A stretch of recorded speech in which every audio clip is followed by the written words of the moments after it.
안녕하세요. 오늘은 좀 특별한 이야기를 해볼까 하는데요. 바로 전문인 선교에 얽힌 잘 알려지지 않은 역사 이야기입니다. 한번 상상해 보세요. 비행기도 없고 뭐랄까 체계적인 월급 시스템 같은 것도 없던 시절이요. 그런데 어떻게 하나의 신념이 전 세계로 퍼져나갈 수 있었을까요? 진짜 신기하지 않나요? 오늘 이야기는 바로 이 궁금증에서 출발합니다. 그 엄청난 확산의 비밀, 그 열쇠는요, 의외의 인물들이 쥐고 있었습니다. 바로 이름 없는 선교사들이죠. 우리가 보통 생각하는 그런 전문 사역자가 아니었어요. 그냥 자기 직업을 가진 평범한 사람들이었습니다. 그래서 오늘 이야기에서 가장 중요한 개념이 바로 자비량 선교라는 건데요.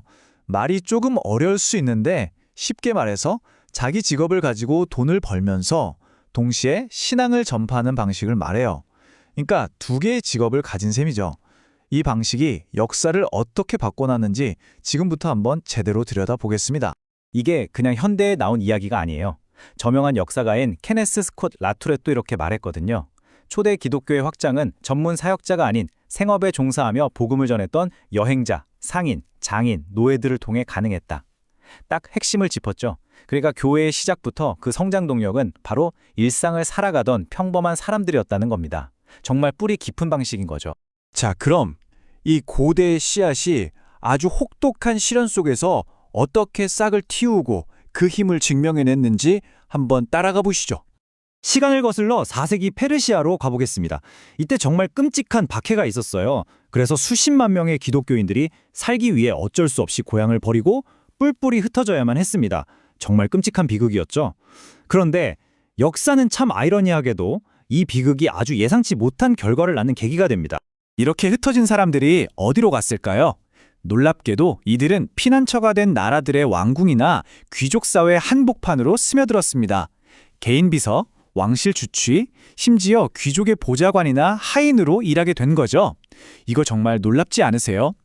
의도한 건 아니었겠지만 결과적으로는 사회 최상류층에 직접적으로 영향을 미칠 수 있는 정말 전략적인 위치에 서게 된 거예요.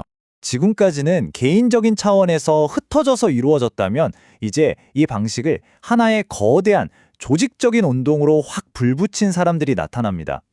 그들이 바로 역사의 큰 획을 그은 모라비안 교도들입니다. 이들의 시작은 정말 소박했어요. 1732년에 첫 선교사를 파송하는데 누굴 보냈는지 아세요? 바로 도자기 굽는 기술자랑 목수 딱 2명이었어요. 이들이 현재 가서 한 일은요, 노예들과 똑같이 땀 흘려 일하면서 그들의 마음을 얻는 거였습니다. 그 결과요, 정말 믿기지가 않아요. 단 17년 만에 2,000명이 넘는 사람들이 그들의 신앙을 받아들였습니다. 대단하죠?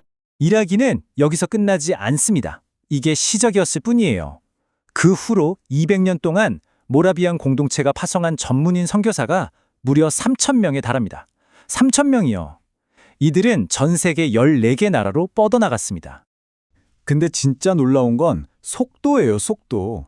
이 운동을 시작하고 딱 10년 만에 당시 사람들이 알고 있던 대륙 중에 호주 빼고는 전부 다 모든 대륙에 선교사를 보냈다고 합니다. 10년 만에요. 이 자비량 선교 모델이 얼마나 폭발적인 힘을 가지고 있었는지 제대로 보여주는 대목이죠. 자, 그럼 이제 이 전문인 선교의 역사에서 빼놓을 수 없는 거의 상징적인 인물 한 명을 소개해 드릴게요. 바로 윌리엄 캐리라는 사람입니다. 윌리엄 캐리를 보면요, 이 모델이 어떻게 작동하는지 정말 명확하게 알 수 있습니다. 그의 삶에서는 일과 신앙이 전혀 분리되지 않았어요. 예를 들어 인디고 염료 공장을 운영하는 게 생계수단이면서 동시에 사람들과 만나는 통로였고, 출판사를 차려서 성경이나 여러 문헌들을 번역했고, 또 대학 교수가 되어서 학생들을 가르쳤습니다. 그러니까 이 모든 직업 활동이 곧 그의 선교 활동 그 자체였던 거죠. 이분 원래 직업이 구두수선공이었거든요. 그런데 인도에서는 한 나라의 기틀을 닦은 인물로 평가받습니다.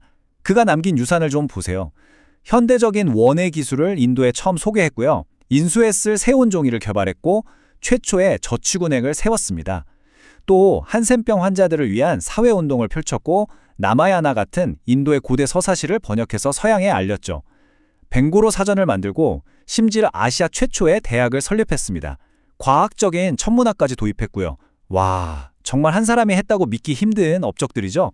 이게 바로 한 명의 전문인 선교사가 가진 잠재력이었습니다. 그런데 여기서 이런 궁금증이 생기지 않으세요? 역사적으로 이렇게나 강력한 힘을 보여줬던 이 모델이 왜 지금은 좀처럼 보기 힘들어졌을까요? 몇 가지 이유를 짚어볼 수 있는데요. 우선 언제부턴가 세속적인 일과 거룩한 사역은 다른 거라는 생각이 강해졌어요. 둘을 딱 분리해서 생각하게 된 거죠. 또 식민지 시대를 겪었던 나라들이 독립하면서 전통적인 방식의 선교사들에게 문을 걸어 잠그기 시작했고요. 아예 법으로 선교를 금지하는 것들도 생겨났습니다. 이렇게 여러 장벽이 생기면서 이 모델이 힘을 잃는 것처럼 보였는데요. 그런데 아시죠? 역사는 늘 새로운 길을 찾아냅니다. 한쪽 문이 닫히니까 전혀 다른 쪽에서 새로운 문이 열리기 시작한 겁니다. 이게 바로 핵심인데요. 오늘날 전통적인 선교 활동에 굉장히 폐쇄적인 나라들조차도 자기 나라 발전에 도움이 될 기술자나 전문가들은 언제나 환영한다는 거예요. IT 전문가, 의사, 교사, 사업가 이런 사람들은 언제나 필요하거든요. 정말 역설적이죠? 어쩌면 세계화 시대가 이 오래된 선교 모델에게 다시 한번 기회를 주고 있는 건지도 모릅니다. 그래서 오늘 이야기의 마지막 질문을 던져봅니다. 한때 수많은 장벽에 막혔던 이 전문인 선교사의 시대는 정말로 끝이 난 걸까요? 아니면 지금 우리 시대의 필요 속에서 오히려 새로운 모습으로 다시 시작되고 있는 건 아닐까요? 이 질문을 여러분께 남겨두고 싶네요.